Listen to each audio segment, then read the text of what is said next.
Bengals fans are amazing. They're resilient, they're tough, but they're fun. And I'm really excited to hopefully meet a lot more of you. Isaac has the big game.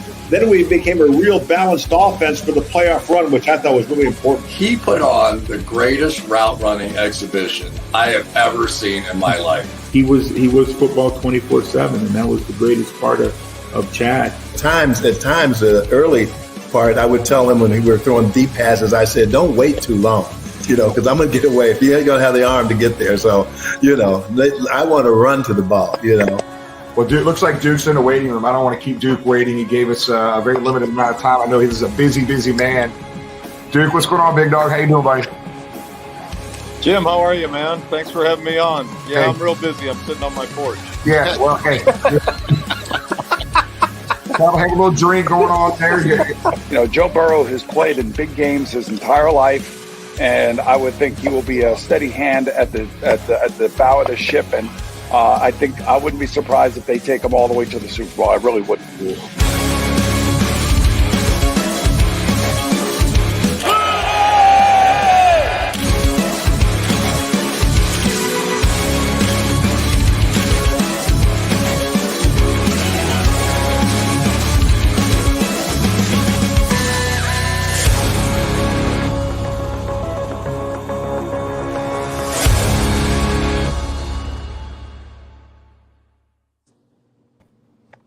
Good evening, everybody. We got Jamie from Canada on his phone taking some video. What's up, everybody? Hey, guys, we're getting closer. We're getting closer to football season. Amazing day yesterday down at Paul Brown Stadium. I think it was the largest practice crowd ever in Cincinnati football history, if I'm not mistaken. But just real quick, I want to apologize right off the top. I was really kind of pushing the YouTube focus, specifically YouTube and YouTube only. I didn't do the best job communicating throughout the week as much as I should have. So we decided last minute, the guys on the screen here got on me, said, hey, we need to make sure we go all social media platforms. So sorry I didn't do the best job communicating there. So whether you're watching on Facebook, Twitter, or YouTube, thanks so much for being here with us. We're excited about the show tonight, guys. Big show tonight. We're less than, 16, 17 days away from knowing if Ken Riley or Ken Anderson, who are now on that finalist list of 12, will be one of the three that make it into the Hall of Fame. So tonight's focus is going to be Hall of Fame focused. We're at 8:05. We have Clarke Judge, senior Hall of Fame voter and writer and host of Talk of Fame Network. Great guy, friend of the show. He was on with us last year as well. 8:25, we have Bengal senior writer Geoff Hobson, who is critically important, involved in pushing these guys with the Hall of Fame voters. Then at 8:50, we got John Turney from who is an expert in pro football Hall of Fame history. He works for, what is it, Tom? The National Football Focus? Pro Football Journal. Pro Football Journal. So it is going to be a Hall of Fame discussion tonight, guys, and it's going to be some good stuff. We got some pretty poignant questions to ask Geoff and Clarke tonight about Ken and Ken, all right? So it's going to be a lot of fun. We got some stuff ready to go for those guys. But let's start off with this. Let's start off with the back together again at PBS yesterday. Almost 30,000 fans down there, guys. It was a pretty hot, toasty day down there. Caleb and I were down there yesterday. Got down there early, about 11 o'clock in between bar. We had fans come in from Denmark.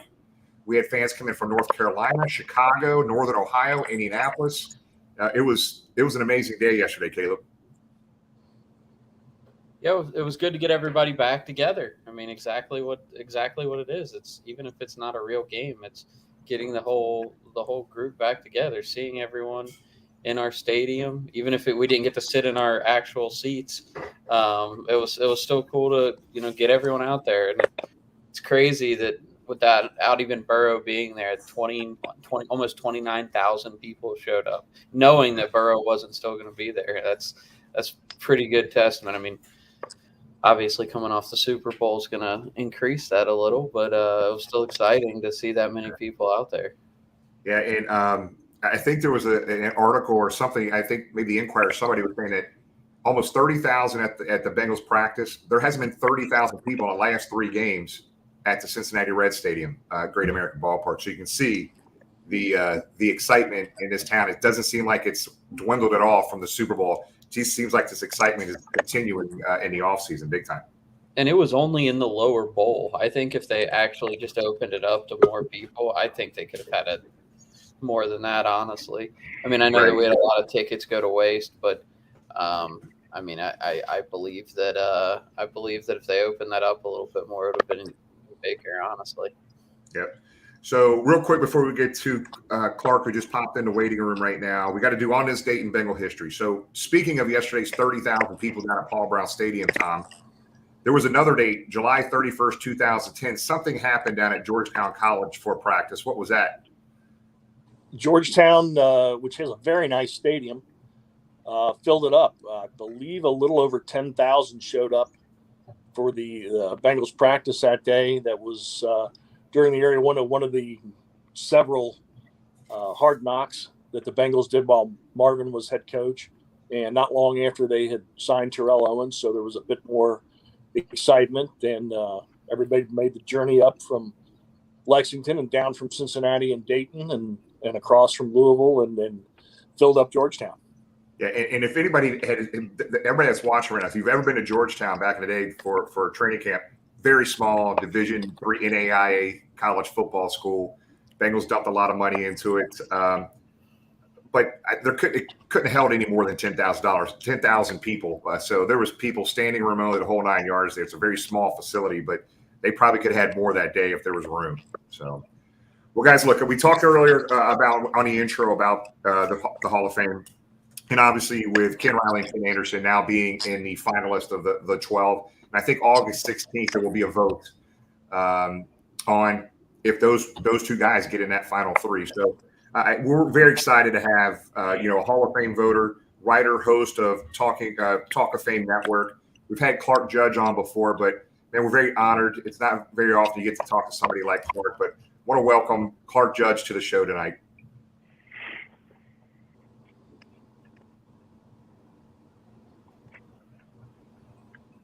If we can bring you on, Clarke for you. Clarke, how you doing? Hey, good. How are you? Good. All right, Clarke, before we get going, what's the hat? What's the T? What is that? Portland Timbers. Okay. Major League Soccer. My brother-in-law owns the team. Okay. Really? Okay. Yeah. They're very good. They've been very good. They've had a great record. I love watching soccer.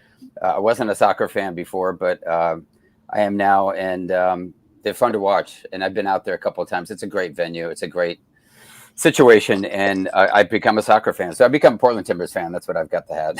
It comes free too, right price.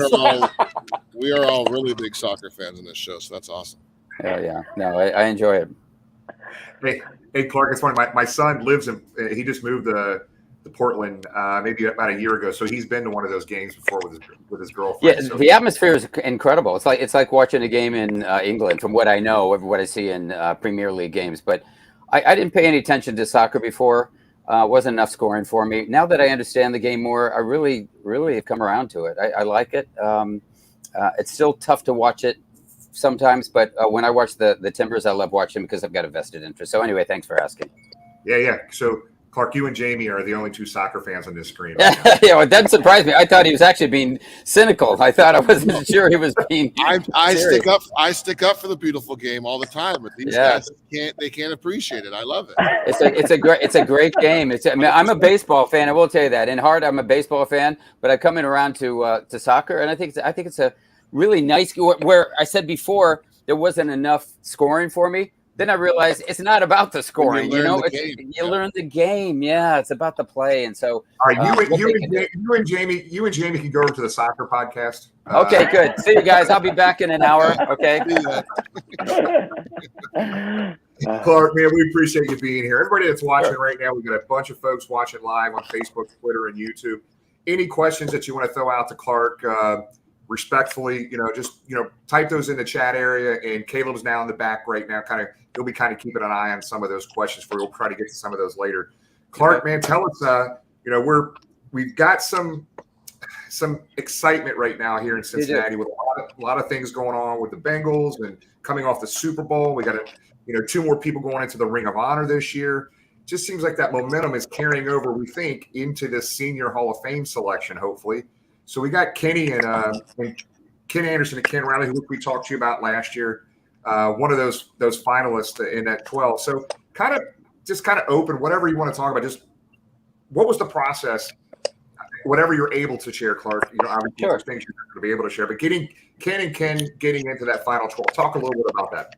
Sure. They're both up for the seniors committee, which is people who've been out of the game 25 years. You're not eligible to become a modern era candidate until 5 years after retirement. You've got a 20-year window. If you don't get in at that point, you go into the senior pool, which we call the Great Abyss, because there's so many quality players in there, people who are Hall of Fame worthy, who just never come out. Well, we brought that up with Jim Porter, who's the new president, and he said, it doesn't seem like it's really fair to have one a year. And I know Ira Kaufman and I and Rick Goslin, among others, said, yeah, it's not fair. You need to expand it to at least 2. Well, he went to 3. He's going to 3 each year for the next 3 years. And one of the reasons is because at one point I said to him, the great setback for these guys, or the big mistake they made, some of these people, is they got forgotten. It wasn't their fault. They got forgotten. And I used Al Wistert as an example. A guy who was a star player for the Philadelphia Eagles in the 40s. He played 9 years. He was an 8-time All-Pro in 9 years.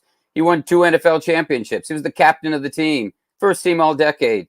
He's not in the Pro Football Hall of Fame. I mean, if he were eligible today, be a first ballot guy. So we've forgotten him, and he didn't even make the cut. So I was really disillusioned by that. But anyway, back to Riley and Anderson.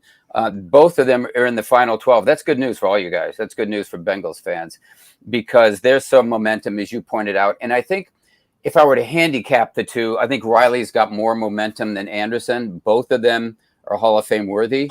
But Riley was a runner-up a couple years ago. And I thought that was a springboard to Canton the next year.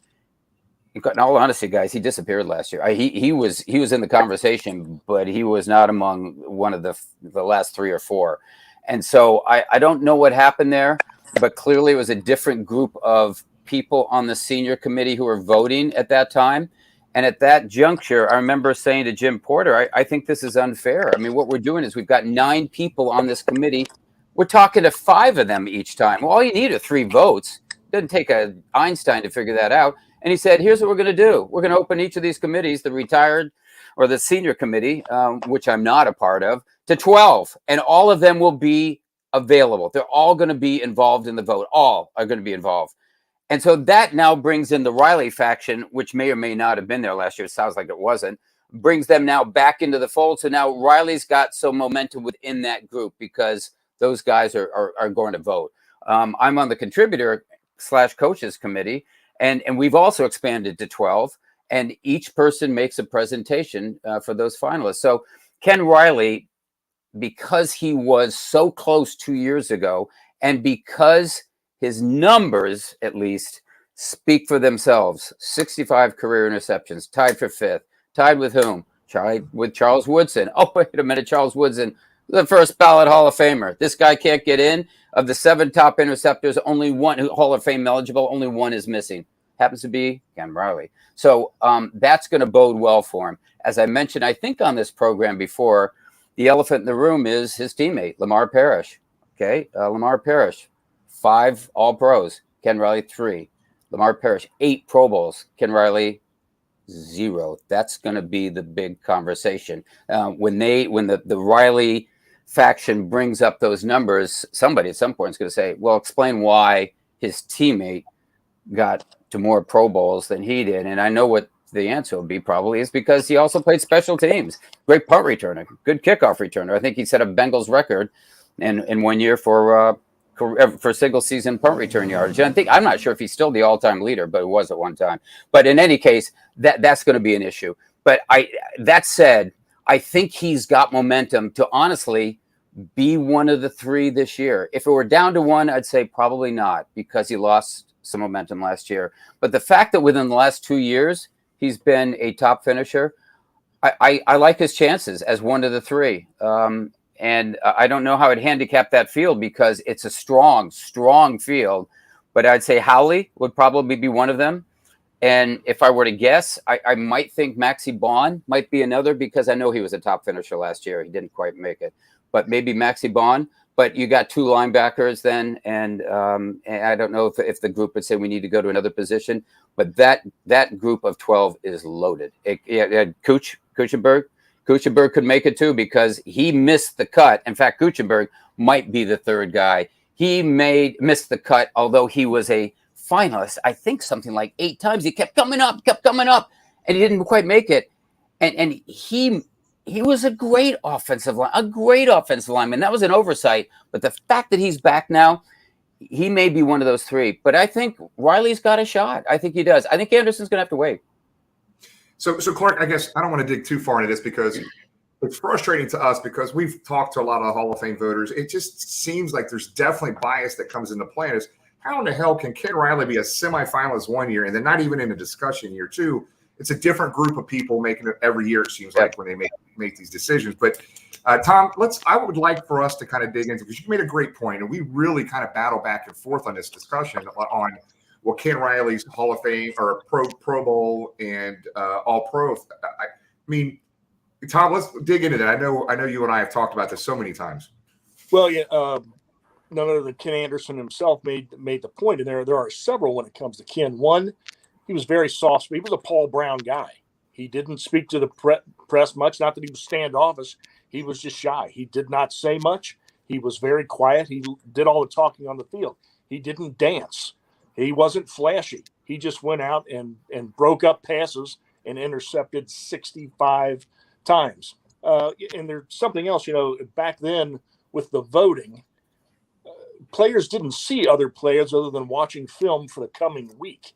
Maybe they'd get a little snippet of highlights if they got home from their game, from the 4:00 game in the East. If they got home by 6:30, they might see the highlights on CBS or NBC.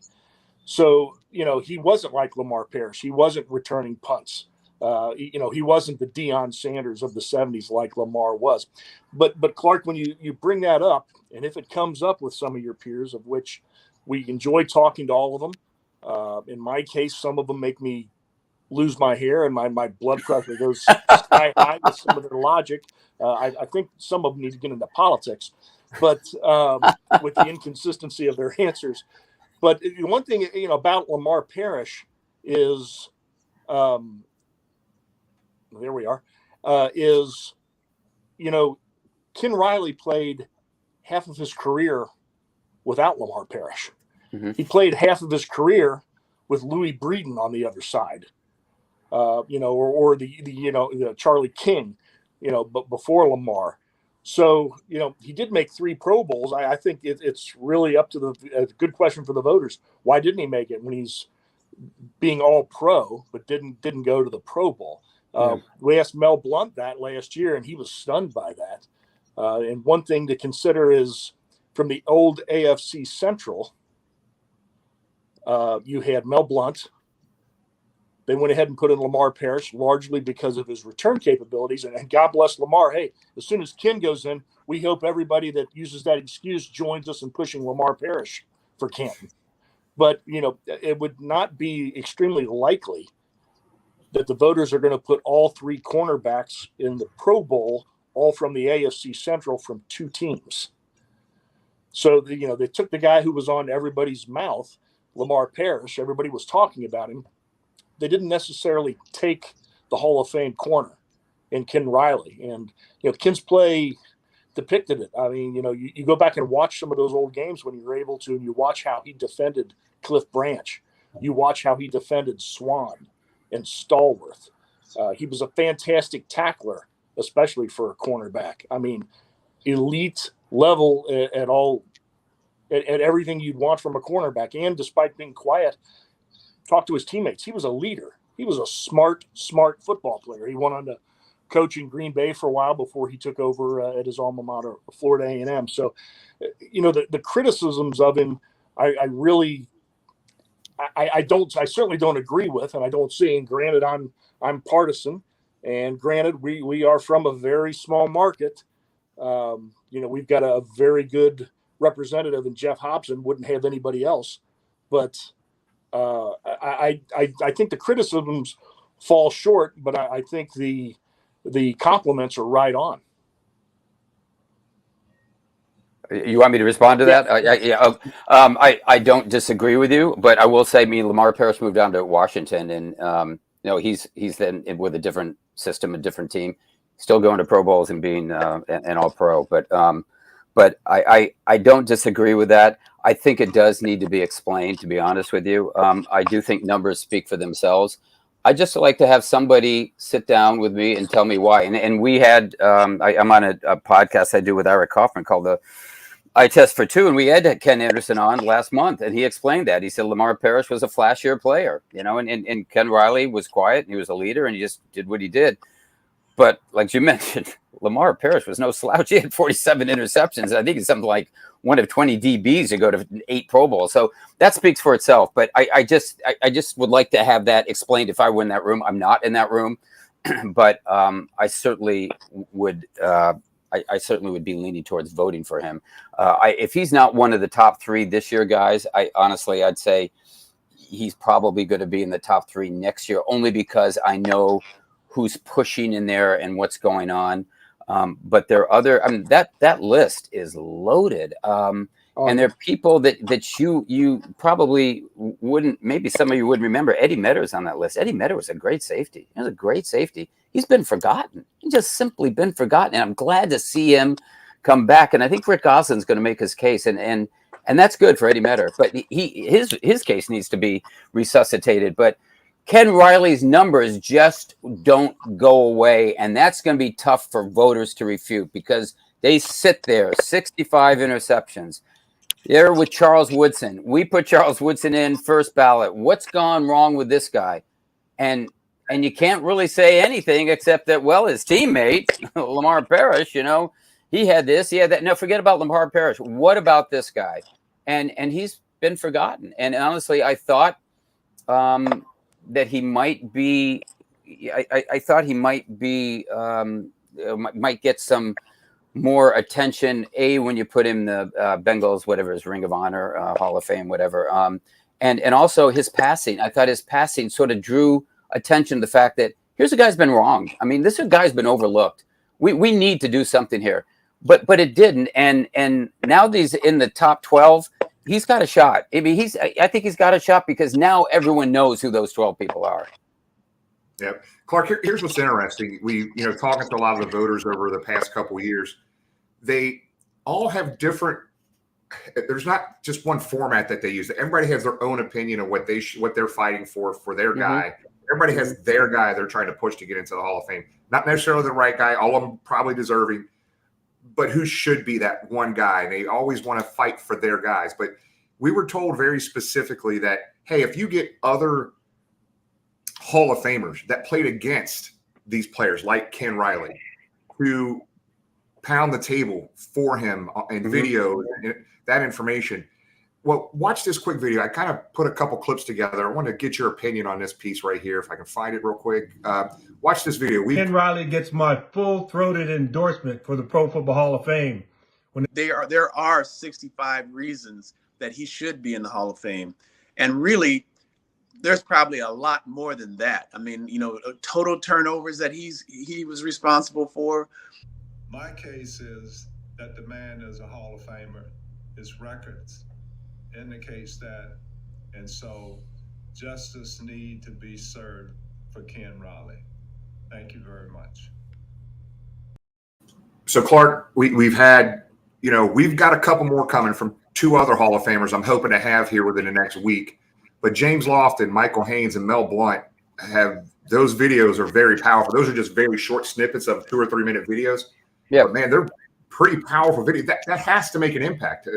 Just wanted to get your opinion on that, Clarke. Yeah, it does make an impact because Lofton played against him. Blount really didn't because he didn't line up against him, but he certainly saw him. And Mike Haynes. I mean, listen, Mike Haynes might have been the greatest quarterback that I saw in my lifetime. And I covered Deion Sanders, but Mike Haynes could do it all. He could do it all. So when Mike Haynes speaks, listen to him very carefully, and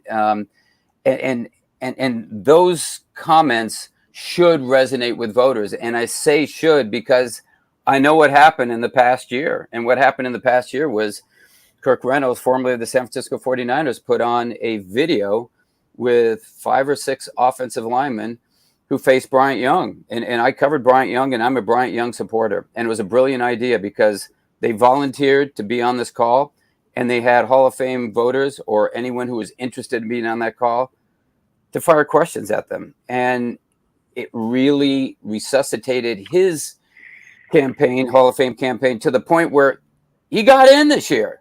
I mean, he got in, and he wasn't even a finalist last year. And so he made it back. He was a finalist in 2020, but in 2021, of the 10 guys who didn't make it the year before, he was the only guy who didn't make it back. That's a bad sign. I mean, that happened to Roger Craig in, it was 2010. He never got back. So BY did, and that video was very powerful. It was very powerful. And these were guys who had volunteered. Schlereth was on there. Kevin Gogan was on there. Robbie Tobeck was on there. Guys from all different walks of life. They were from different teams. They'd all played against him. And they didn't say he was the necessarily, Hall of Fame worthy. They went far beyond that. They said he's in the category of Warren Sapp and John Randall, except 2 of them said he's better. You want to stack them? I go BY, Randall, Sapp. Another guy said BY, Sapp, Randall. That really resonated with the voters who were on that. And that thing got momentum, and it carried over into the meeting. And when we had the meeting in January, that was talked about a lot. So I applaud you for getting in touch with these guys, because if that's available to voters, and it is, I mean, I just saw it, that's powerful stuff. Those are guys who are on the field. And I always talk about eye tests. I mean, that's why we named our podcast the Eye Test for 2. But if you watch somebody, they passed the eye test. You can tell when you watch John Elway throw a pass, he passed the eye test. I covered the Colts when Elway was drafted. Ernie Corsi said, I watched the workout for 5 minutes and I left. I don't need to see anymore. You don't. You know what you got. And so, you either got it or you don't. And when you watch someone like Ken Riley, if these guys like James Lofton is saying, absolutely, James Lofton is a voter. James Lofton is a voter. So there you go. There's got 1 vote. I know several people in there, including myself, who are in that camp. So it's going to take a powerful argument to keep him out. That said, of those 12 guys, I don't know who you toss. I mean, I don't know who you toss there. But I hope he makes it this year. If he doesn't, I think he's on the short track now, guys. That's the good news. Don't get discouraged if he doesn't make it, because there's a guy like Kuchenberg. When I saw that list, I'd forgotten Kuch, but there's a guy like Kuchenberg that I think voters who are in there now go, how did this group ever not include him? How did we never not include him? But there were reasons, and some things that some of the voters had said, and some of the persons associated with the Dolphins at that time had said that kind of hurt him. But here you've got a lot of people now talking about a team that we weren't talking about a year ago. Now we are. Why? Because they're in the Super Bowl and everything's looking up for them. So I think the future, maybe it's the present, looks good for Ken Riley. But if it's not this year, I would think it would be next year. I mean, he's a guy that, as I said, you can't just get over that 65. So yeah, Clarke, I'll tell you, man. Hey, we so appreciate you having you on, buddy. But man, I'll tell you, we're beyond the frustrated stage as Bengal fans, right? We feel pretty strong. Like you said, I think the top 8 guys in that all-time interception leader list are all in the Hall of Fame with the exception of 1. Yeah, I think Darren Sharper, I think, is tied for 7th. I mean, and he's not going in for obvious reasons. But so, like, literally, it's been one of those things where it's just been so frustrating. 1 Bengal in 54 years. Well, that's the problem. That's the problem. You're going to tell me just one guy in the history of that team, Anthony Munoz, he's the only guy Hall of Fame worthy? Of course not. So What are we doing here, guys? What are we doing? And so I can't explain what other voters have done. I've only been in there 13 years. But there's some people who've been in there close to 30. So they've heard some arguments in the past. I share your frustration, guys. I'm frustrated about some other guys. Randy Gradishar is a guy I'm frustrated about. How are there no members of the Orange Crush defense in the Pro Football Hall of Fame? 0?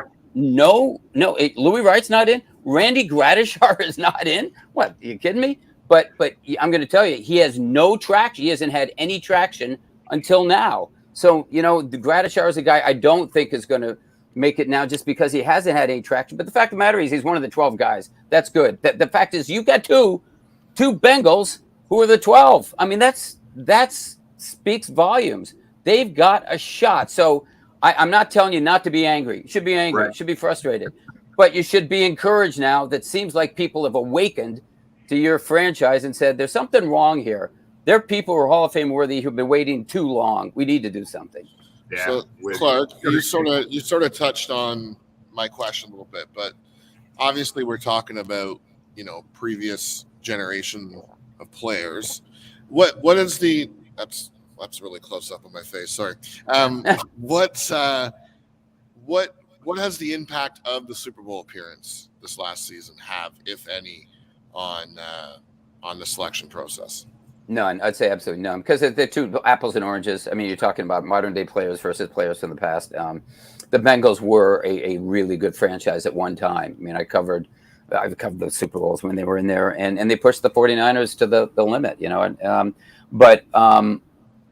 but it really doesn't have any impact on that. I think if anything, people sort of awakened to Ken Riley when Woodson came up, because it was mentioned that Charles Woodson's got as many interceptions as Ken Riley. And there's some guys, I'll be honest, I would think there are some guys in there who just go, Ken Riley, well, you should know about it, but maybe you don't. Look a little bit deeper into what he did.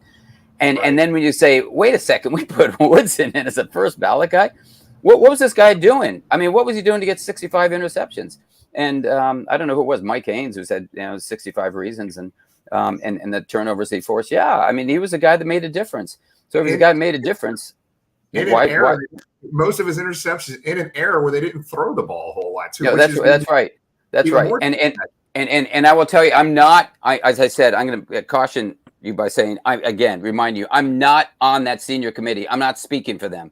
I am not speaking for them. But I know what the talk can be and has been. 0 Pro Bowls. What does that mean? So that's going to have to be explained. But if we just keep chasing our tail on that thing. So at some point, either you sign up for them or you don't. At some point, you either sign up for them or you don't. And I think some people at this point go, enough's enough. We need to sort of move forward on this. So let's see what happens, guys. But when I looked at that list, I thought he's got a shot, because there are 3 people now. 3 people for the next 3 years. 9 of those people are going in. 9 of those people. You're going to tell me Riley and Anderson get shut out from those 9? I don't think so. I don't think so. Well, Clarke, hey, we're going to go one more question, and then we got a little surprise for you. I think James wants to ask you a question. Yeah, we'd be remiss not to ask you a Montreal Canadian question on the show. You talked soccer earlier. So what's your thoughts on your Canadians skipping on Shane Wright with the first pick this year? He lasted to the 4th decision. Yeah, he lasted to the 4th pick. So I thought that sort of made me feel better when he lasted to the 4th pick, because I don't scout these guys, but I like the fact that they got size at that position, because they haven't, they've had Gallagher, small guys there.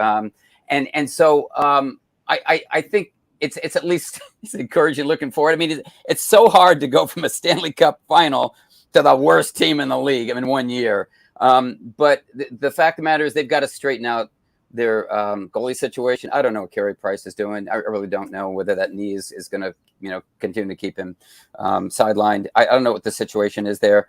And it just seems like they caught something in the second half of the season, which was good, because they actually were interesting to watch. The first half, it's okay to be bad, because you have bad teams. It's not good to be bad and boring. And they were bad and boring. And that's a curse. That is a curse. I'm seeing someone saying, I'm pulling Geoff on with Clarke. Yeah, I'd like to have Butchie on here. Butchie's great. I love Butch Hobson. I'm glad for the Montreal question. I've got, by the way, this came from my daughter, picked this up when we went up there for my birthday. There it is right there. They were actually, where did I put that? Number there. They were number 1. Yeah, there it is right there.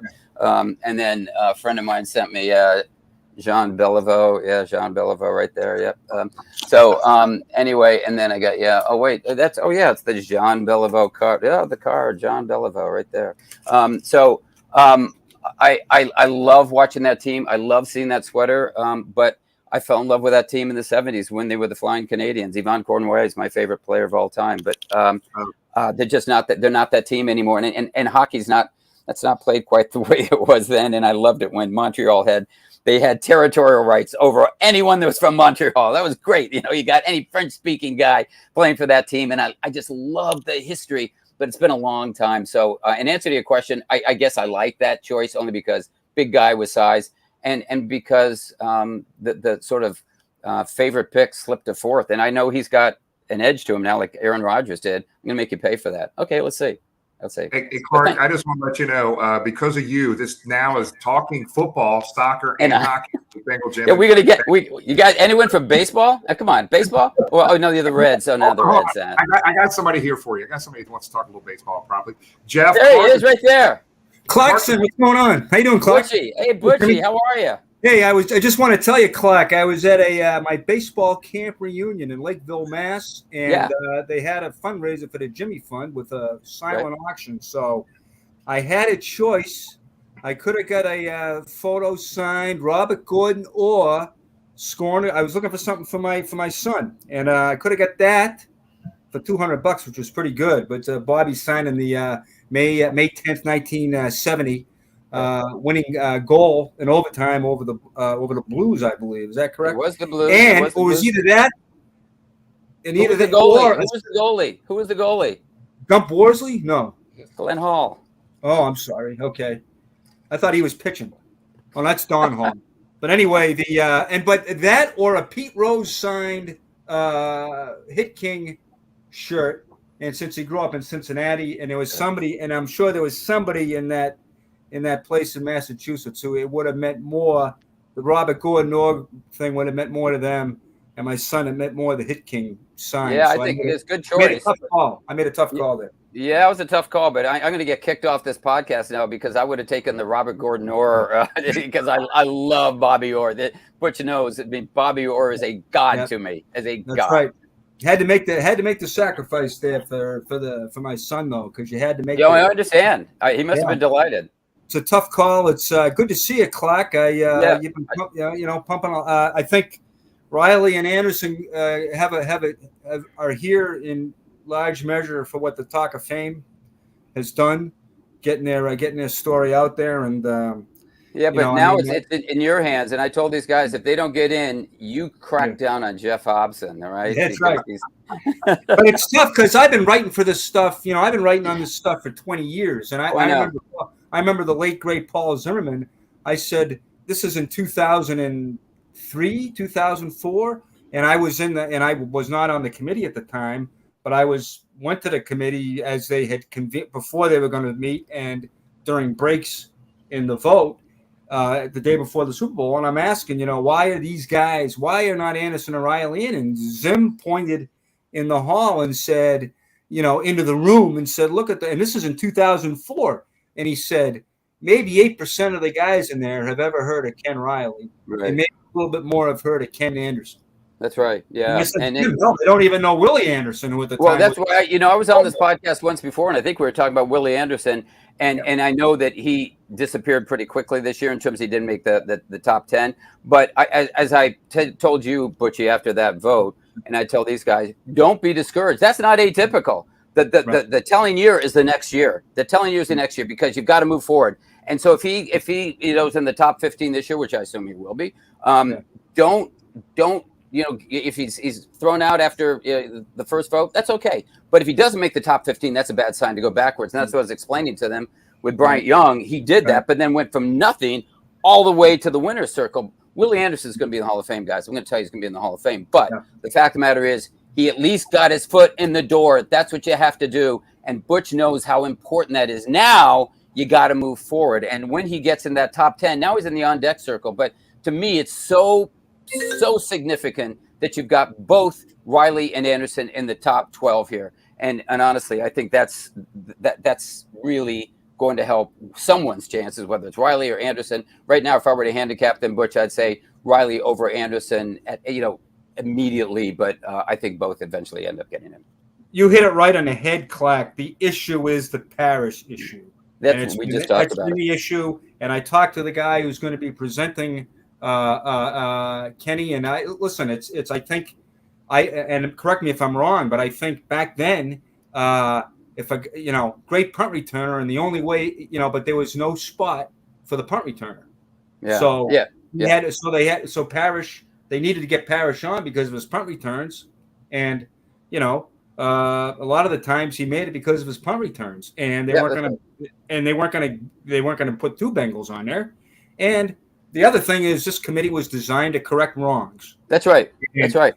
And that's a wrong that Kenny Riley went to no Pro Bowls. I can give you a variety of reasons. Overshadowed by the Steelers.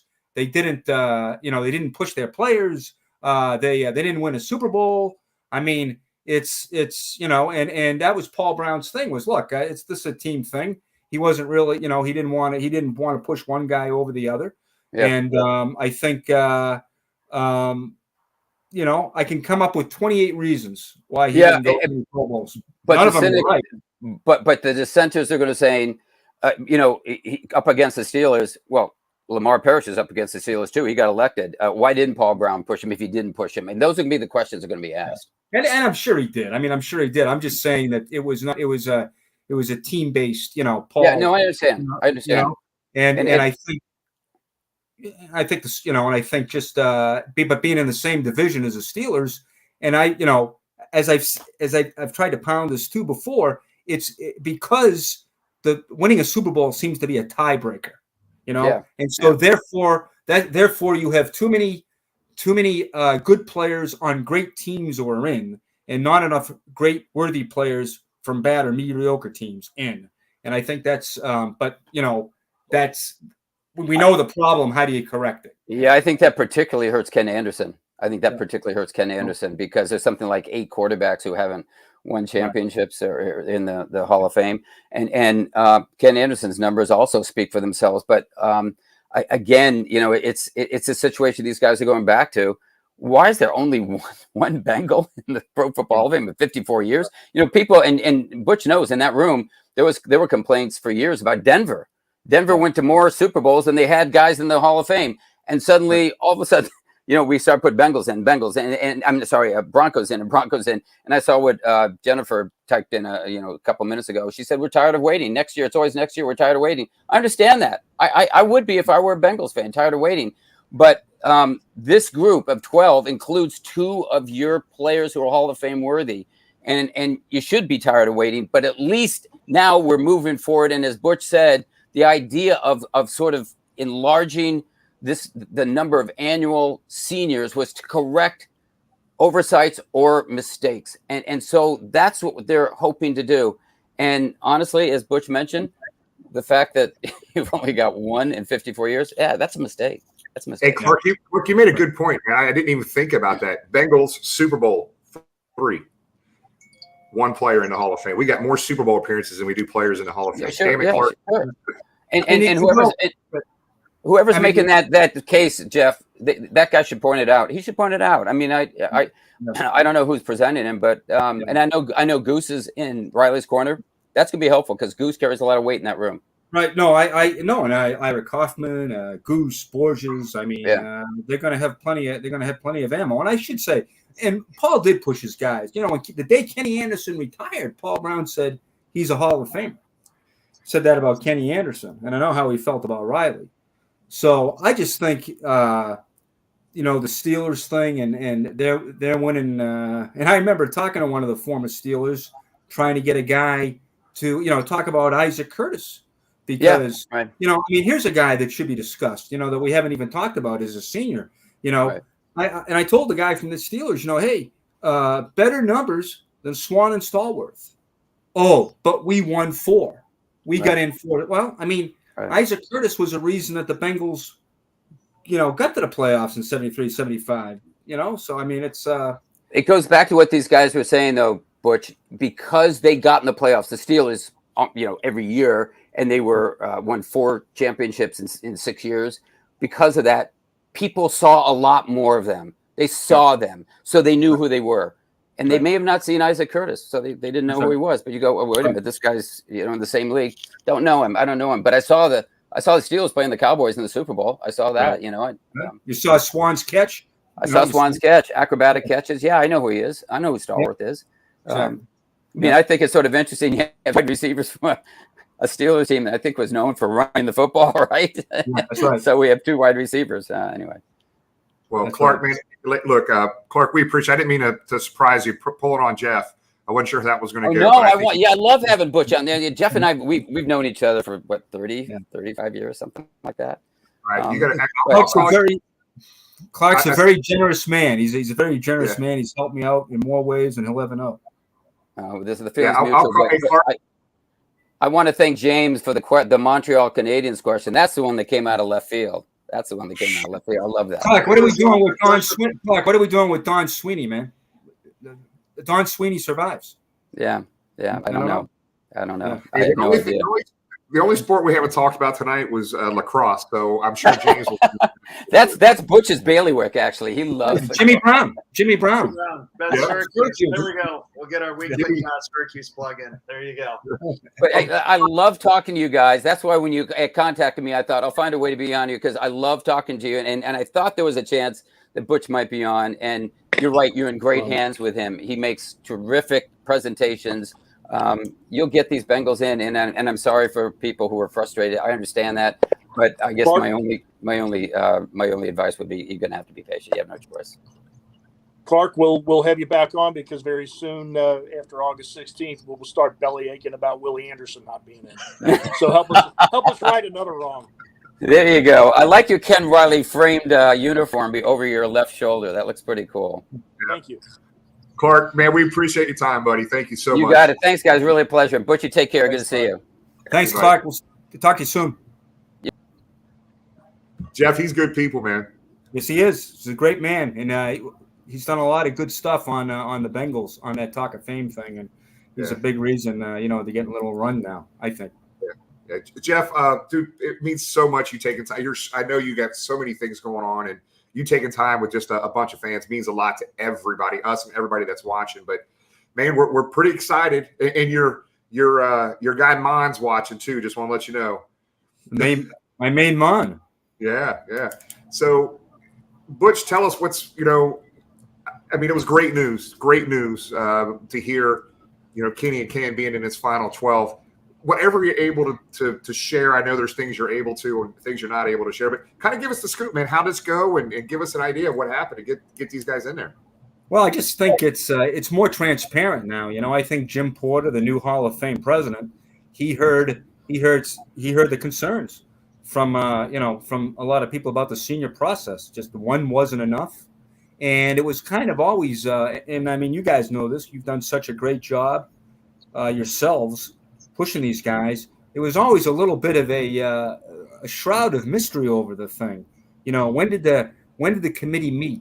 What list were they choosing from?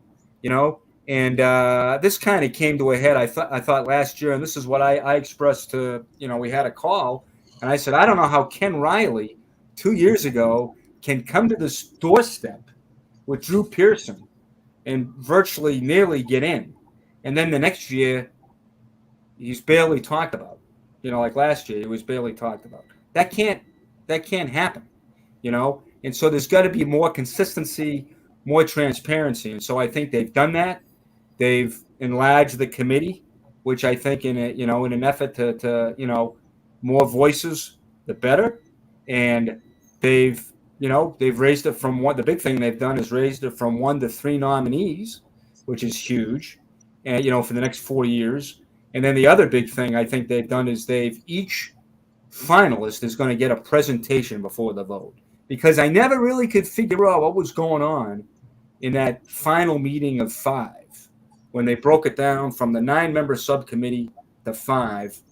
Why they did that, I don't know. And then what they talked about in there, you never really knew. You never knew who were the finalists, who was getting in, and it was always kind of a mystery. Well, now we got it. They announced it. They announced it at each stage, and there are the 12 finalists. And the big thing is in that meeting, it's going to be like a mini, finals, like a hall final thing that they do the day before the Super Bowl. Each guy's going to be presented, and I think that's I think that'll be a big bonus for the two Kennys, because I think they have as good an argument as anybody in that room, and there's a lot of good arguments in there. But when you hear them. When the 12 guys get together on a screen, the 12 voters, and they stack up their arguments against others, I think, it's both of them got a compelling case. Right. Tom, I know you had a bunch of stuff to get with Geoff on here. Tom, how you doing? Pretty good. How about yourself? Fine, thank you. Okay.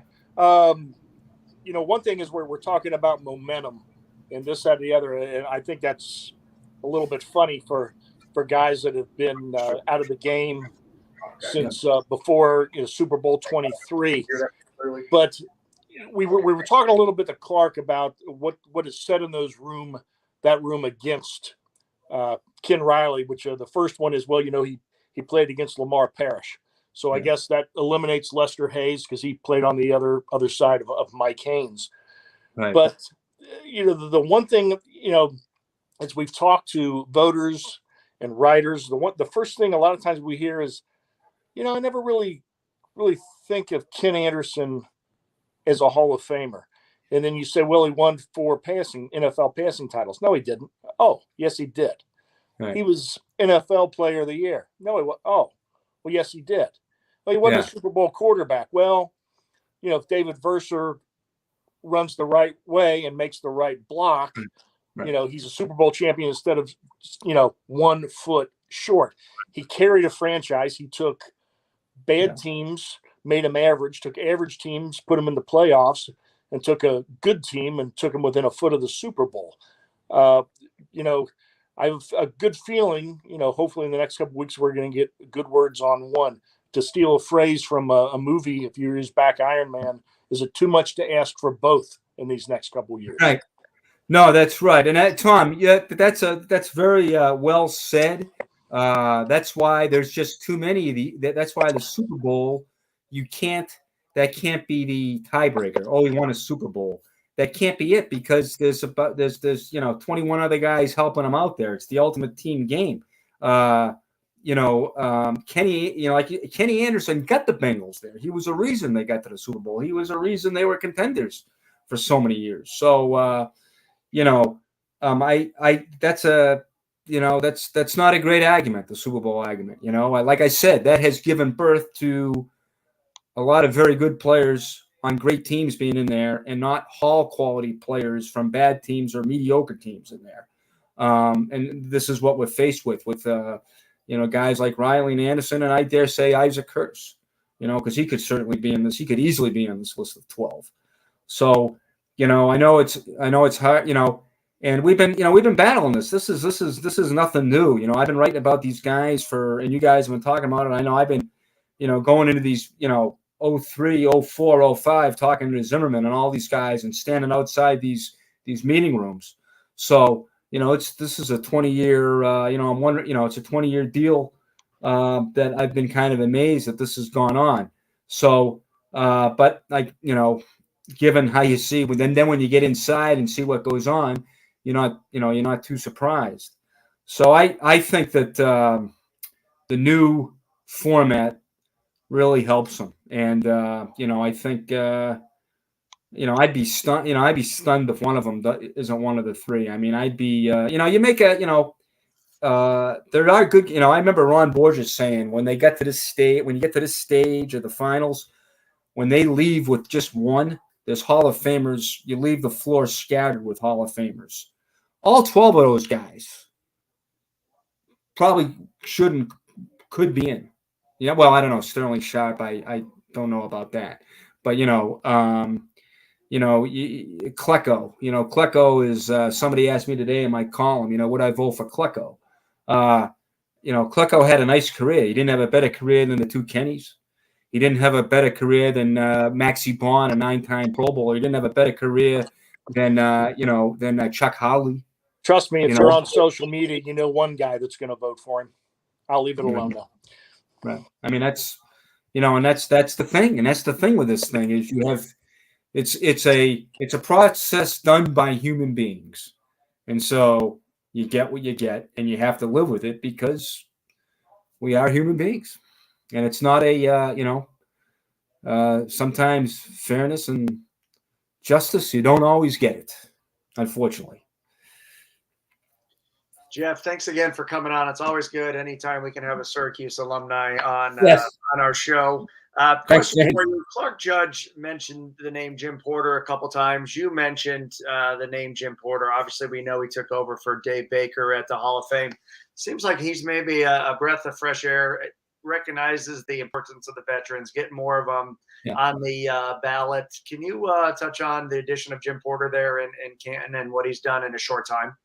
Yeah, he comes from a newspaper background, which I think kind of helps. He kind of understands what we face, what we want to get done, and I think he's all for the transparency thing, being a from a newspaper background himself, sunshine, want to put everything in the sunshine, and I think that's really helped. Is he's a guy that you can talk to, and so I think he's really helped this process.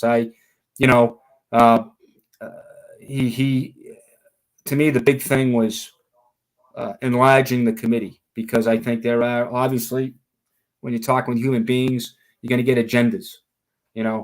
Certain people have certain agendas. Well, the more people you have in the mix, it's going to, I think, curtail that. So, majority will carry the thing, instead of, when you had that 5-man committee making the calls, 3 people could block you. Well, that's not, that's tough. That's a tough deal, so I think Jim did a great job listening to that aspect of it, and really opening up the alley of, kind of shedding some light on what goes on. And, again, well, it's still not a, Clarke mentioned it, and I've been hearing it too, like with Riley. Well, I was talking to a voter who said, well, about Riley, well, they don't, they threw a lot of interceptions back then. There wasn't there wasn't great passing. The completion percentages weren't good. So they'll try to find anything for you. He still had 65 picks, which is the bottom line. He's been retired since 1983, and only one man still has more touchdowns than he does since he retired in 83. That would be Rod Woodson. So, and then I asked the guy, okay, well, what's the argument with Ken Anderson then? If completions percentage were lousy, here you got a guy who retired as the all-time leader in postseason completion percentage, season completion percentage, and percentage in a game with more than 20 throws. So what's going to keep him out there? So, I think the more people you get in this thing, the better shot they got. Geoff, I think one of the things you hit on there, what we've learned in a very short period of time, is you said the big word transparency. That's critically important, I think, through this whole process, because what we've learned over the past couple of years, you've been doing this a lot longer. We were shocked at the lack of transparency through this whole process. Well, we were talking, and I appreciate Clarke saying, well, people didn't start noticing Riley until they put in Woodson. No, I have to disagree. Unfortunately, people didn't notice Riley until he passed. Unfortunately, and because I worked on that, with him. I worked with him in the 3 or 4 previous years, trying to get him in, and Stonewall. And then when he passed, he almost got in, which is sad. If that's how they found out about it. Yeah. So Geoff, thanks for being with us. But I guess the one thing I'd like to be able to close with, if you're able to share, I know you're going to be a busy man, through this whole process, and obviously the 16th is a very big date for Ken and Kenny. Again, you mentioned it earlier. I still say we've got Lamar Parrish. I'm looking at my wall here, these pictures of these guys: Lamar Parrish, Isaac Curtis, Corey Dillon, Max Montoya, Willie Anderson, all these guys we need to get, but you can't get them all in at once, right? So we got to focus on 1 or 2 of these guys, and Ken and Kenny are the 2 that are focused right now. So explain to everybody that's watching right now, Geoff, what is really the next step in this process, and how this is going to work when we get up to that date on the 16th? Yeah, they're going to, and really it's out of my hands. I mean, I can, I'm going to help the guys who are presenting, but what can you do? I can't vote.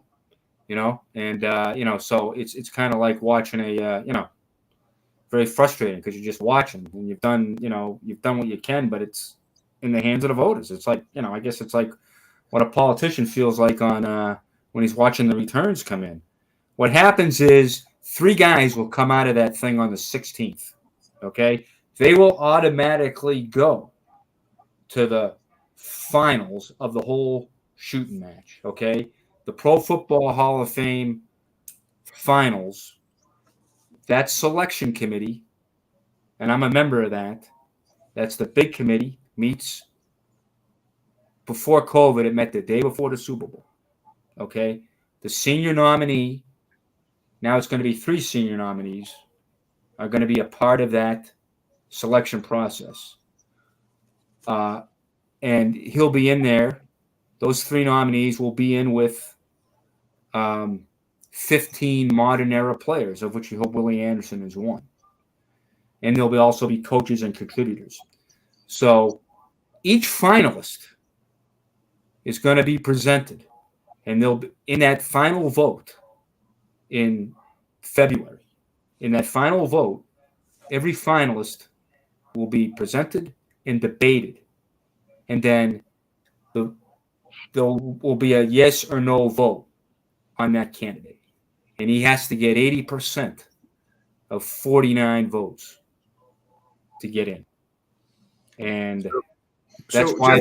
Yeah. Sorry, is it my understanding? Is it accurate? And again, I could be completely wrong on this, Geoff. So the big thing is this date on the 16th. What happens in February is somewhat of a formality, right? It's very rarely do you get. Yes, very rarely is a senior nominee shot down. I think the last one was in 2012. Okay, right. Now there may be some folks don't like three senior nominees. They might not like the fact that there's so many. I've heard that. I've heard some people say, well, why are they getting more than one? But I would think, in years past, when it's been 1 or 2 senior nominees, they have an excellent chance of getting in. Will that change now? I don't think so. I think most guys are like me. I think most voters are like me. If this is what the senior committee does, you'll stand by their work. Whoever they bring out, I trust. They know these guys, Borges, Goose Goslin, Ira Kaufman, the new guys that are on there, D. Led and Bob Glauber. These guys know. They're going to do their research. They know what they're doing. The guys they come out with, I'll probably vote for them. I think most voters feel that way. They've got a committee for a reason, and they'll take the committee's recommendation. Like I said, it hasn't been. I think the last senior guy, it's been like a good 10 years that. Senior, and then he eventually got in. The guy who got, I can't remember. I think it was an offensive lineman. He was later got in like 3 years later. Jerry Kramer. Yeah, Kramer. No, I think it was the guy from the line. I can't remember his name now. But maybe Kramer. I don't know if Kramer got voted down. It took him forever. It took him like 50 years, right, Tom, to get out of the room. And even then it was still, It was, people were saying, well, he made one play or something, block, had a pretty good career, I would say. Actually, he didn't even make that block, but he deserved to be in the Hall of Fame. There's no question. Yes. Well, Geoff, I tell you what, here's what we're planning to do on the 16th. Keep your schedule open. Give us about 20 minutes. August 16th, be ready. We're going to be going live from Canton, Ohio, because we expect some really damn good news that day. Because I will be at Canton. I will be in front doing a live remote from Canton, Ohio on the 16th, brother. So make sure you take a couple minutes for us that day. Be ready for it. Oh, there's no question, Jim. I wish I could be like Joe Kennedy and promise to deliver Illinois. But I can't. I wish I could. But yeah, no, definitely. August 16th, big day in American history. Yes. Babe Ruth passed and Elvis Presley passed, but I think Kenny Anderson and Kenny Riley are going to live. Well, Geoff, brother, we appreciate your time, and you mean so much to everybody watching right now, brother. Keep fighting, keep working your ass off, buddy. But we appreciate your time with us today. Jimmy, can I ask him one current Bengal question? Because I can't get an accurate. How is the punting competition going? Yeah, I don't know. Can give me an answer. Yeah, I don't think anybody's punted yet. I think it's all jugs. That's Tom. That's one of those things where it's going to be the games, right? It's okay. It's. But I tell you what, Crispin looked good holding, but that's all you can say. He looked good last year early in camp. I remember going to a couple practices and seeing how well he punted, and then it kind of popped into a couple of the papers. Hey, Crispin looks pretty good. I wonder if and then he got hurt. right after we thought maybe we had a competition. So just wondering, but it's going to be tough with Huber. It's going to be tough with Huber's hands. I mean, he's got those golden hands, and and we all know McPherson's one of our big weapons. So I don't know. I think the punting maybe take a back seat. Who can hold it? Who can snap it? And who can hold it? Because that guy, you already saw what he did, McPherson. Yeah. Well, Geoff, brother, we appreciate it, man. We'll stay in touch, man, and I can't wait till the 16th, buddy. Can't wait to talk to you the 16th. Thanks everybody for checking in. Tommy, good seeing you again. Way to work. Good talking to you, James. And it's Who Day. Who Day, buddy. We'll see you. Who Day, Jeff. Take care. Thank you. See you now. See you, buddy. Night. Staying on your punting situation there, Tom, it's interesting that Geoff mentioned the hands aspect. As everybody knows, we had Shane Graham on last week, and I don't remember if he said it on air or if it was our discussion prior, how important that holding the ball was on those snaps. And obviously Evan's a weapon, so punting's important, but that holding the ball on those snaps is just as important, if not a little bit more. But it's on that. Shane Graham said, and I think somebody said here, in this particular competition, the holding aspect might be 60% of the equation of who wins that battle. So, and like Shane Graham said, also with teams going for it on fourth down so often from all parts of the field, it lessens the kicking aspect of it, puts a little more emphasis on the holding aspect. Hey guys, we're gonna keep rolling here. We're a little bit behind today, and I've had John Turney on here since about 9:50, so he's ready to go. So, guys, real quick, we're doing something a little different here. I'll let Tom introduce John here. John is on my cell phone. I think we have this connection right. John, can you hear us right now, buddy? Yeah, I sure can. Okay, James and Tom, I just want to make sure. Can you guys hear him when he was talking just now? Can. Good. All right, Tom, I'll let you go ahead and do the introduction. Let's get rolling with John. I'm excited about this guest. John's going to be fun. So John is he is football. He writes for Pro Football Journal, writes about the history of the league, the history of the Hall of Fame and their candidates, and he just had an outstanding article a couple weeks back. I talked to him a little more in depth about it today, where he ranked every senior nominee, I believe all 56 of them, and sort of ranked them in terms of, very likely, somewhat likely, might get in, kind of weak case, and so forth. And certainly he gave a lot of attention to both of our guys, both Ken Riley and Ken Anderson, but spoke to him about that today and also spoke to him about the process. He is a straight shooter. Like he said, he calls balls and strikes. He has no allegiance to a team, but he does have a strong knowledge and love for football. So, John, thanks for joining us tonight. It's my pleasure. I don't know what I can add to those great guests you had before. They're Hall of Fame voters, so their opinions really count. I don't have the gravitas that they do. I'm just an observer. There's absolutely no question about that. They're following Geoff Hobson. It's kind of like following Elvis on stage. So we apologize for that. But no, talking today, you're more than qualified, and we love having you. We appreciate having you. So as you go over these final 12 candidates, you broke them down a little bit for me today, but share with all of our football fans, fellow fans out there, how do you see these 12? Who do you see that has a really strong case this year? And you pointed out some things to me today. Sometimes it isn't about the play and about the career. It's the momentum they have had within the committee that makes them likely to get in.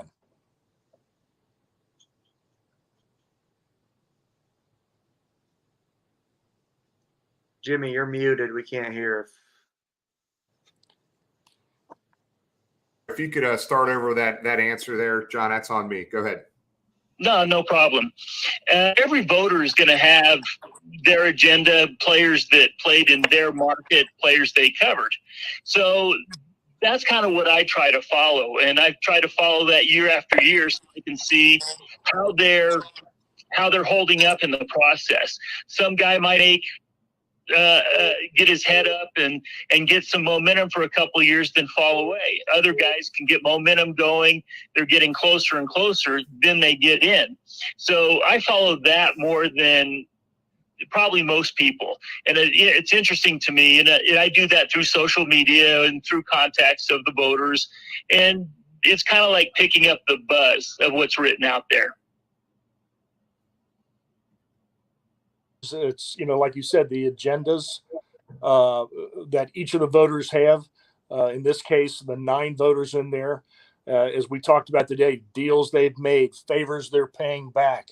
They won't vote against, they will vote against one candidate to push their guy that much more, deserving or not. More specifically, how do you see our 2 candidates, the guys that we're most worried about, the guys that are deserving but have been neglected over the years, in Ken Riley and Ken Anderson?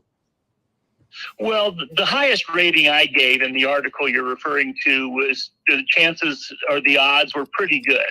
And I gave Ken Riley the highest.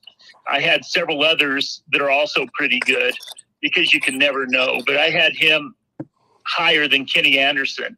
I think Kenny Anderson has a fair shot. I just think he's lost momentum. He's been in the final 15 before, and you haven't heard as much about him lately. Obviously, I could be wrong, but I think they might cancel each other out a little bit, but if one survives, my opinion is that it'll be Ken Riley. Yep. So John, in your opinion, again, we're shooting for the moon and stars, right? No way in hell both of them get in out of these 3, I would think, right? There's no way they're going to let 2 Cincinnati Bengals seniors get in at the same time. I don't see that happening. The voting, they have a top 12, then they'll have a round of votes. It'll cut it to 5. Then they'll have another round votes, and it'll cut it to 3.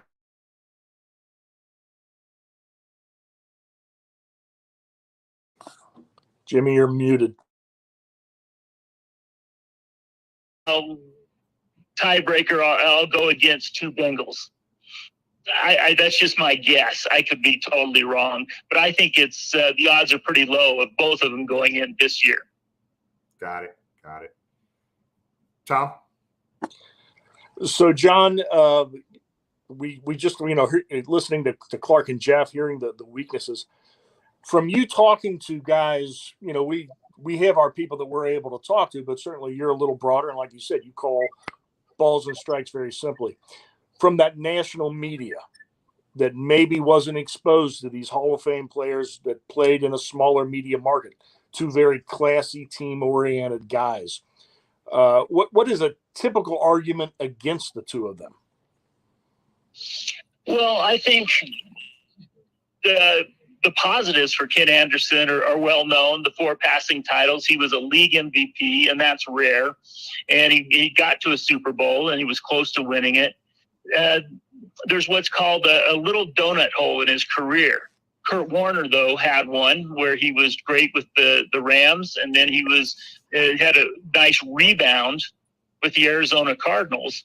But he had what Peter King called a donut hole in the middle, where he just was not productive with the Giants, and they had to consider that.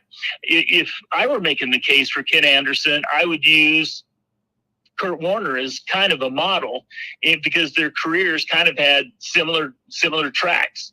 Because if Kurt Warner can get in with kind of the 2 or 3 years in the middle of his career that were not as productive, sandwiched by tremendously productive years where he won the passing titles and then won the MVP and then another passing title, I think that makes the best case that there is room for a guy who might have gotten hurt, might have not have a great team in those years, but I think that's somebody that ought to use that nugget to, hey, look at Kurt Warner. Their careers are similar. No, absolutely. And, so far as, particularly with quarterbacks, they use it for all players, but particularly quarterbacks.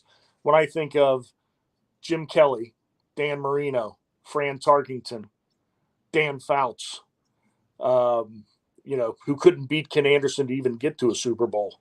Holding it against Ken Anderson, that the Bengals fell at 1 foot short of winning the Super Bowl 16, I don't think holds much water. And I think, though, that argument is starting to lose steam that a quarterback has to win a Super Bowl to get in.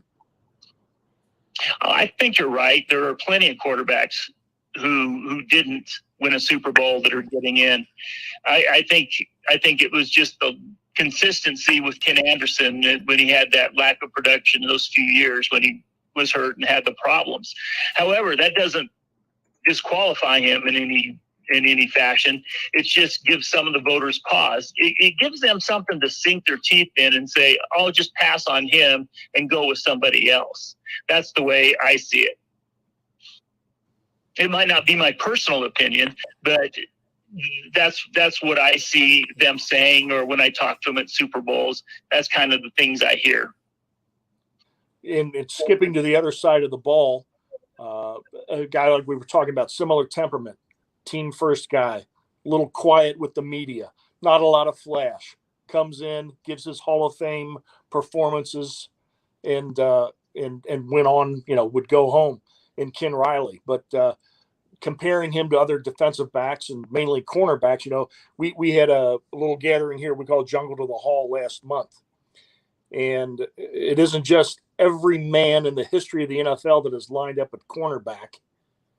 Every single player. Ken Riley has more interceptions than one. He's second all-time amongst cornerbacks for interceptions from lining up at the cornerback position. Between that, the players he played against, the respect he has from his peers, other than the fact that he played with a guy on the other side of the line of scrimmage is pretty good in Lamar Parrish, I don't see any argument against him.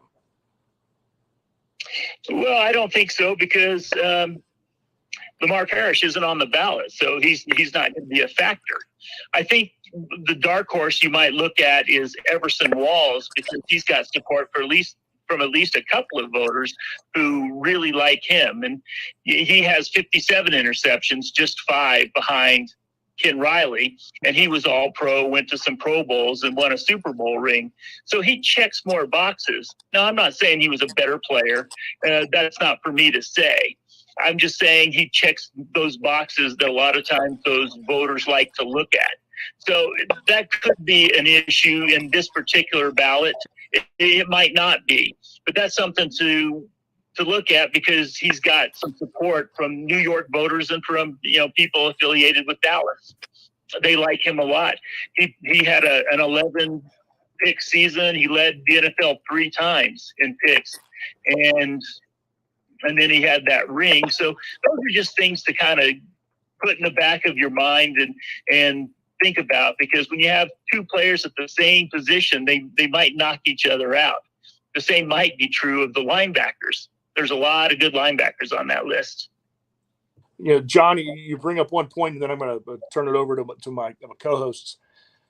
If Ken Riley and Ken Anderson, during the era that they played, which was very similar, Kenny Riley from 1969 to 1983, Ken Anderson was a starter from 1971 to 1985, and then he played a few years after that.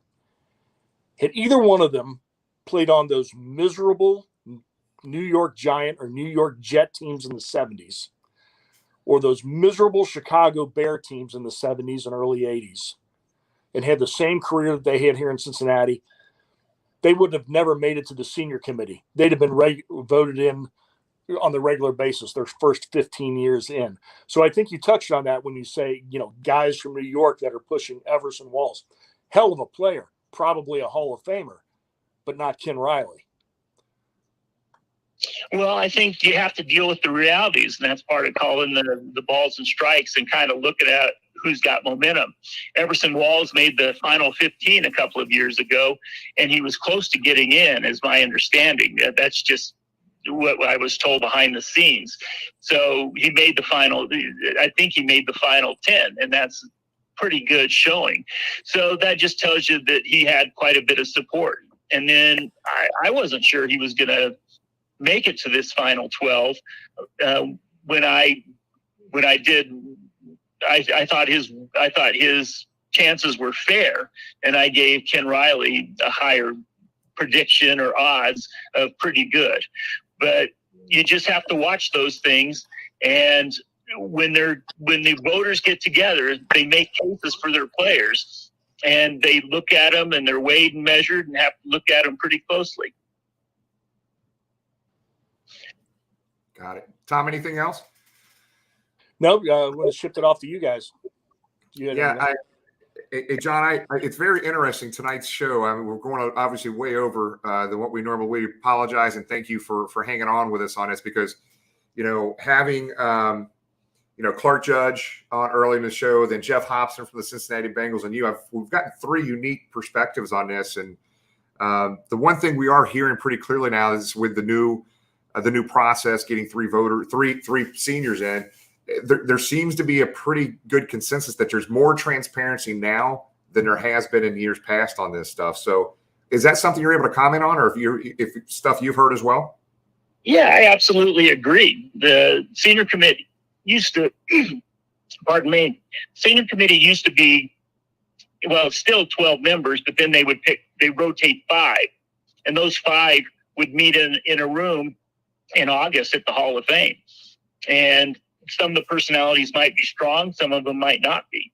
They also had 2 advisors that are from the Hall of Fame. So one year, I don't know, it could be Roger Staubach, and it might be, I don't know, just throw out any Hall of Famer's name. And they would advise what was going on. I don't believe they're going to be doing that this year. It's just going to be the 12 voters discussing the cases. Somebody will stand up, make a case for Joe Klecko. Somebody will stand up and make a case for Bob Kuchenberg. Somebody will, stand up and make a case for Ken Riley. I apologize for that. Got something stuck in my throat. It's okay.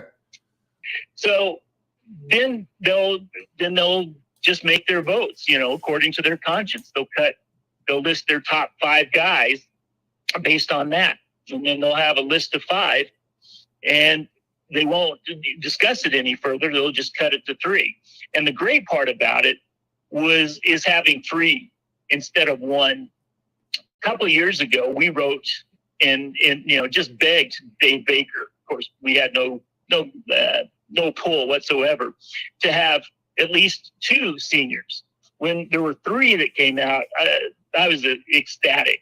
So it being more transparent and having more senior players, that's going to solve a lot of the problems. So if somebody you like from the Bengals doesn't get in this year, it doesn't preclude it from the next year, because over the next 3 years, there's going to be 9 guys that get in. And you can probably bet that a lot of those 9 are going to come from this list of 12. Yeah, you would hope so. I'll tell you, and this is nothing, John. We've heard your comment about, hey, being patient. I get it. We're hearing that across the board, but I'm telling you, man, it's one thing us as fans, being told to be patient, but man, when you've got family members of Ken Riley, and people telling Ken Anderson for the last 10, 15, 20 years to be patient, at some point they're just not hearing that anymore. And I think that's kind of where we're at as well. And so I'm going to put you on the spot a little bit. You do not have to answer this. I didn't give you a heads up. I didn't tell Tom to kind of prepare you for this. But if you had your vote and you had 3 guys going in this year for the senior vote, remind you this is a Bengal fan show. Hopefully one of those 3 will be a Bengal, but hopefully 2. But tell us what 3 you think. Again, we know you're impartial. You're not a fan of any specific team, but what 3 do you think? Not in any order, 1 through 3, but that you think get in this year for the seniors. Well, I've already posted on that. I think Chuck Howley has a very good chance. I think 5 All-Pros, 6 Pro Bowls, Super Bowl MVP, winning a Super Bowl. I think he's got a really good chance. So I would predict him. I think Randy Gradishar probably has his year this year. And I'm going to give you kind of a sleeper. Cecil Isbell of the Packers they're going to reach. I think they might reach way back. I think one of those 3 slots is going to be reserved for a super senior that goes way back a long ways. I could be totally wrong, but the fact that he's on there says a lot. And just to bring him up and put him on the final 12 might mean that the Packer voter and some of the voters are listening to some of the historians that said this guy was great. He threw all those passes to Don Hudson. So that would be my dark horse. It's not necessarily. I'm not saying I would put him in personally. I probably wouldn't, but that's my dark horse for the third guy. Got it. Well, John, we appreciate it so much you being with us, buddy. It means a lot. And thanks for hanging on with us. I know we were a little late getting you in there, man. And I know Tom wanted to kind of say something in closing as well for you. No, John, just wanted to thank you. And hopefully you don't mind if we bug you a few more times, with the announcement coming up in a couple of weeks. And then, like we mentioned at Clarke, also analyzing Willie Anderson. We feel very strongly about him getting in, not waiting another year, but getting in now. Yeah, I agree with that one. I agree with that a lot. I think Willie Anderson deserves to be in the Hall of Fame. But I know you run out of time. But he was a personal favorite. He was a great right tackle. Yeah. Well, brother, we appreciate it. We will stay in touch, big dog. It means a lot. Thanks so much for your time tonight. All right. Thank you. Thank you, buddy. See ya. So I hope that sound was okay. So let's pull. I'm not sure what happened to Jamie. I haven't looked at my text message. Hopefully Jamie's okay. But let's pull on Caleb here. So, Tom, John was fun to talk to, man. He knows his shit. He does. He does a great job. I personally don't always agree with some of the guys that write for that, but they do have a few big stars, and clearly he's one of them. So hopefully we'll have him back on. Yeah. It sounds like, I'm going to reiterate this again. It sounds like the changing of the guard in Canton has been good. All three guests mentioned the new president. We had David Baker on the show and seemed like a nice guy. Obviously, we know that he had a quick retirement and it was gone pretty quickly from the Pro Football Hall of Fame. But all three of our guests tonight spoke very highly of the new man in charge up there, and hopefully that'll lead. I think as it was said, more transparency with what goes on in this voting, and ultimately at the end of the day, getting our Bengals in the Hall of Fame. Right. Well, guys, real quick, there's some things at the beginning of the show. Go ahead, whoever that was. Sorry. I was going to say I was really thinking that you were trying to gear him towards picking a Bengal in one of his three, and he did not give in to the peer beer salesmanship. Didn't come through there, Jim. I was hoping for it. Shit. I didn't want to push him too hard on that, but again, he's not voting at the end of the day. There's definitely some guys of that 12, Tom and I know, that are in Riley and Anderson's corner. So all these years that Ken Riley's family and Ken Anderson have been told, be patient, it's going to happen, be patient. Well, 3, 4, 5, 10, 15, 20, come on, every year. That just goes on deaf ears to me at this point. But a couple things we forgot to hit on beginning of the show, guys. August 20th, Cincy Bob's, our buddy Josh, is dropping a new bobblehead. Tim Crumry is being released on 8/20. You can go to their website, cincybobs.com. I think Caleb will try to put that in the comment section for you if you want to kind of look at that. It's 12 to 3 that day. If you want to, you can go online and order and pay, or you can actually go to Heirloom Framing up in Fairfield to pick up a Tim Crumry bobblehead. Again, only 288 of these things from 12 to 3 to Heirloom Framing on the 20th of August to pick that up. So really cool stuff in the works, not just with Tim Crumry bobblehead, but some other great surprises Josh and Hollis and those guys got planned for us. The other thing, too, we weren't joking about August 16th. We will find out, I'm hoping mid-late morning that day, if Ken or Ken get into the Hall of Fame. I will be driving up to Canton. We'll be doing a live remote in front of the Hall of Fame that night because I just feel in my heart one of those guys are getting in. I think that's right. I think there seems to be a little bit more momentum for Ken Riley right now than Ken Anderson. But God, it would be awesome if both of them got in at the same time. The other thing too, Cincy shirts dropped that Untamed front and back kind of 80s rock era James idea of a tailgate shirt. And I know those things are selling like crazy. So make sure you go to, I think it's www.bengalgym.com. You can order multiple shirts. The koozies are dropped. I think we've sold well over 100 shirts and maybe 40 plus koozies in a very short period of time. 100% of those proceeds go directly to the Ken Anderson Alliance, okay? 100% of those proceeds go to the Ken Anderson Alliance. We'll start giving you guys updates on where things are with that. But it was really cool to be at the stadium yesterday and run into 3 or 4 people wearing the Untamed shirts with the concert tour stuff on the back. So very cool. James, great idea on that, man. I seen 3 or 4 people yesterday with them on at the stadium. Where's our picture for it to pop up here and brag about it some more? Oh, damn it. We got the Big Burrow. We got our Talking Football one. But hold on. We got the Big Burrow. We got the koozie. We got the tailgate. I did not put that damn thing in here. That's on me.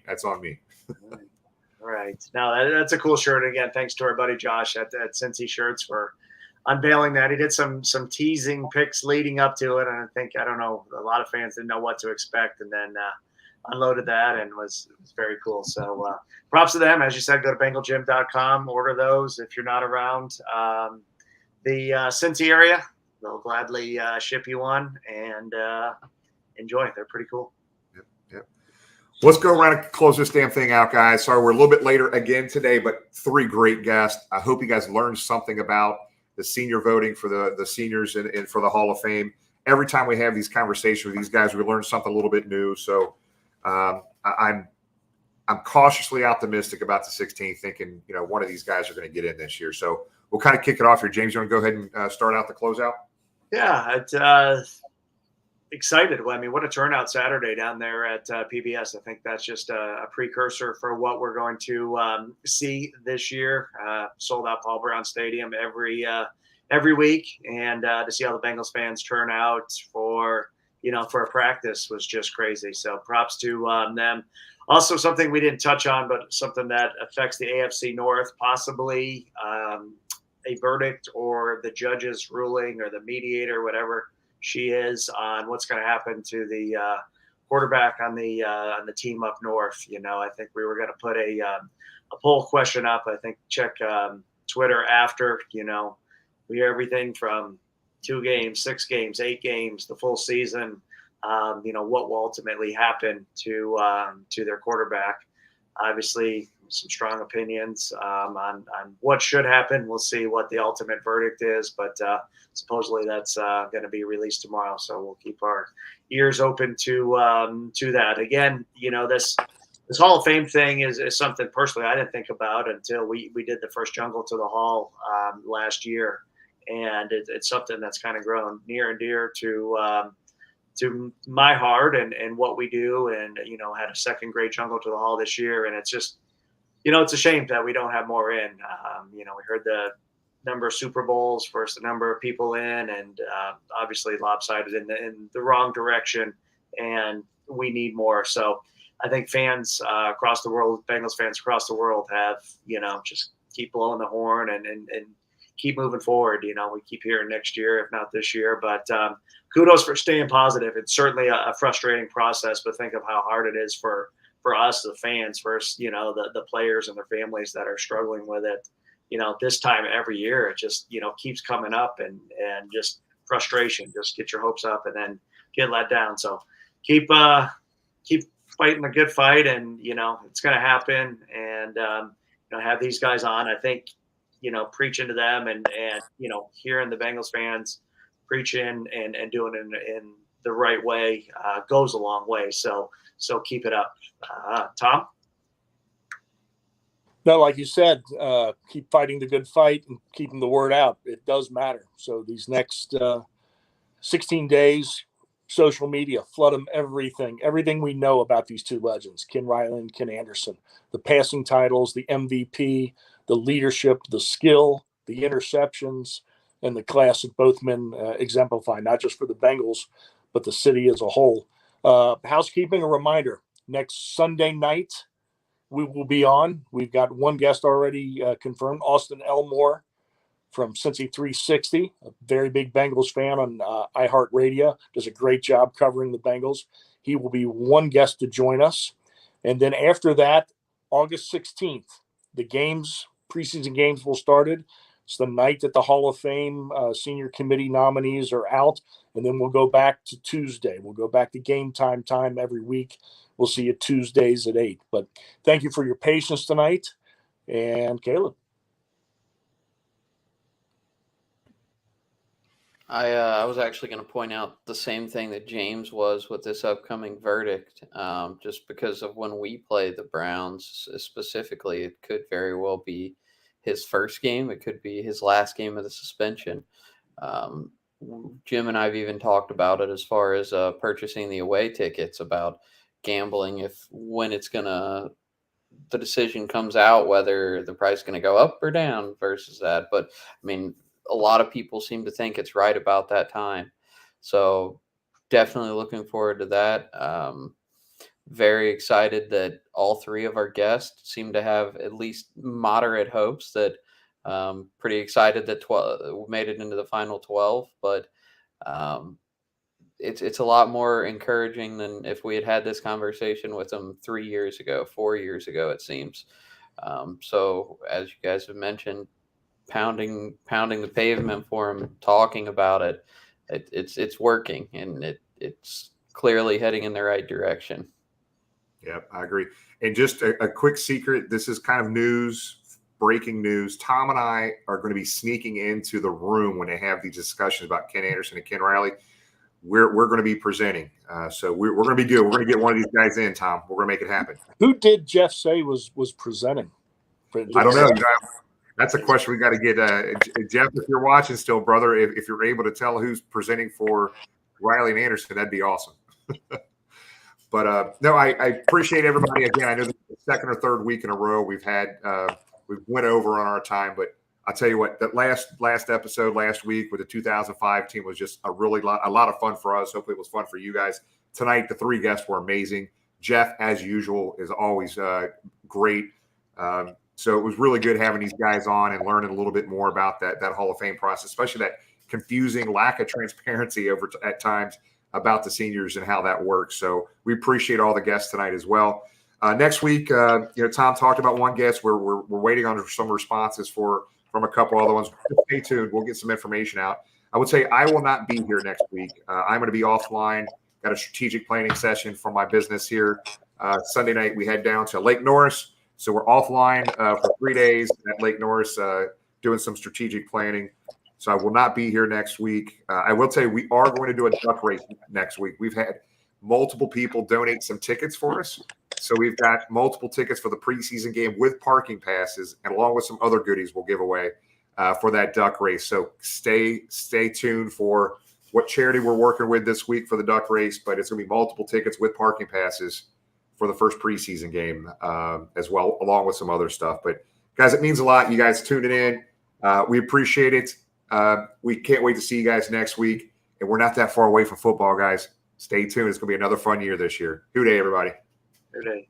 Hoo day.